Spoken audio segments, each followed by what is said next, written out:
그러면은 이어서 이제 신항로 개척과 함께 이러한 신항로 개척으로 인해서 등장을 하게 되는 유럽 지역의 어떤 질서 변화에 대해서 한번 살펴보도록 할게요. 먼저 우리가 이제 신항로 개척을 살펴보도록 할 텐데, 말 그대로 신항로 개척, 기존의 배가 지나가는 기존의 항로가 아니라 새로운 항로를 개척하고 그러면서 이제 신대륙을 발견하게 되고, 이러한 신항로 개척과 신대륙의 발견으로 인해서 유럽은 여러 가지 변화들을 겪게 되는데, 먼저 신항로 개척의 배경, 왜 신항로 개척을 하게 되었고 어떠한 요인들로 해서 이러한 신항로 개척이 좀 가능하게 됐는가. 먼저 이제 경제적인 요인부터 보면은 신항로 개척의 사실상 뭐 가장 큰 요인은 경제적인 요인. 돈을 벌기 위해서. 이 당시 이제 유럽인들이 이제 지중해로 가는 길이 막혀서 새롭게 서쪽 길을 찾게 되고, 그러면서 이제 궁극적으로 도달하려는 목표가 이제 뭐 인도라던가 아시아 지역을 가서 아시아에서 이제 유럽인들이 필요한 물건들을 가져와서 돈을 버는 게 사실상 궁극적인 목표였어서, 경제적인 요인들을 보면 먼저 동방견문록이라고 하는, 우리가 앞에 원나라 배울 때 마르코 폴로가 쓴 어떤 동쪽을 방문해서 쓴 그곳을 거기서 이제 보고 듣고 느낀 그런 것들을 쓴 견문록이다라고 했었죠. 바로 이 동방견문록이 유럽에 전파가 되는데, 이러한 동방견문록과 같은 이제 동방에 대한 책들에서 이 동쪽 세계, 동방에 대한 어떤 굉장히 좋은 이야기들이 많이 있는 거예요. 거기 가면 막 황금이 넘쳐나고 은이 넘쳐나고 비단, 향신료 막 이런 것들이 진짜 막 넘쳐 흐른다. 거기 가면 부자 될 수 있다라고 하는 거예요.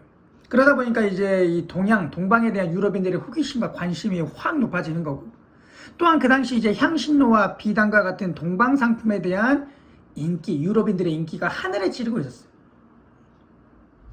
그러다 보니까 이제 동쪽에 그러한 향신료, 비단이 넘쳐 흐른다는데, 거기 가서 그거 싸게 가져와서 유럽에 비싸게 팔면 어마어마한 부자가 되겠구나라는 생각을 하게 되는 거예요.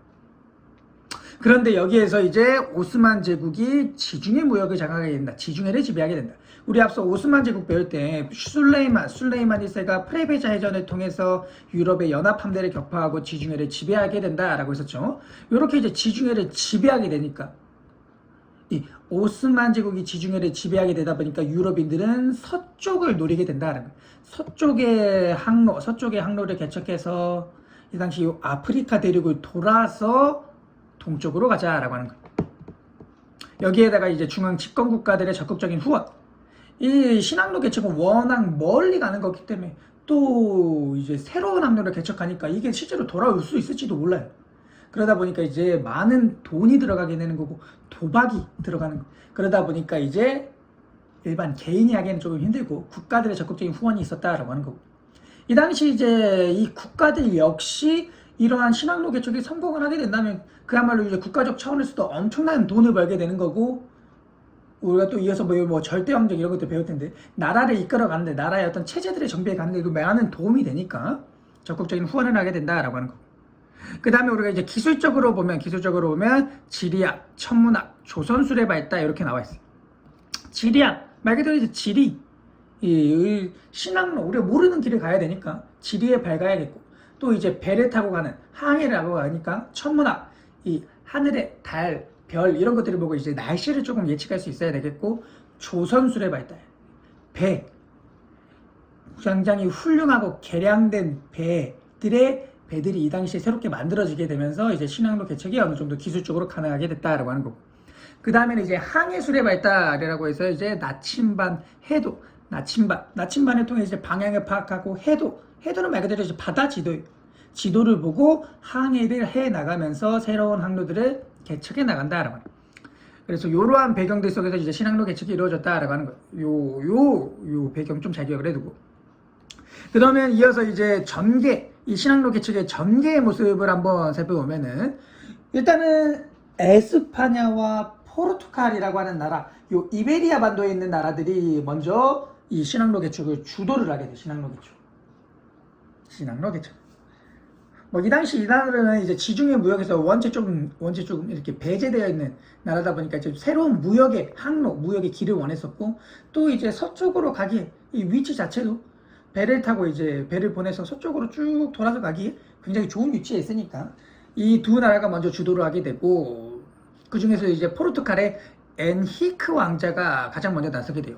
포르투갈의 왕자였던 엔히크 왕자가 이제 왕자가 직접 나서가지고 서아프리카의 항로를 개척하는 모습을 보이게 되고, 이어서 바르톨로메오 디아스라고 하는 인물이 아프리카 최남단 희망봉에 도착을 하게 되고, 이후 바스코 다가마라고 하는 인물이 여기를 돌아가지고 인도에 도착을 하게 되면서, 특히나 이제 인도의 캘리컷이라고 하는 곳에 도착을 하게 되면서 드디어 실질적으로 인도를 가게 된다.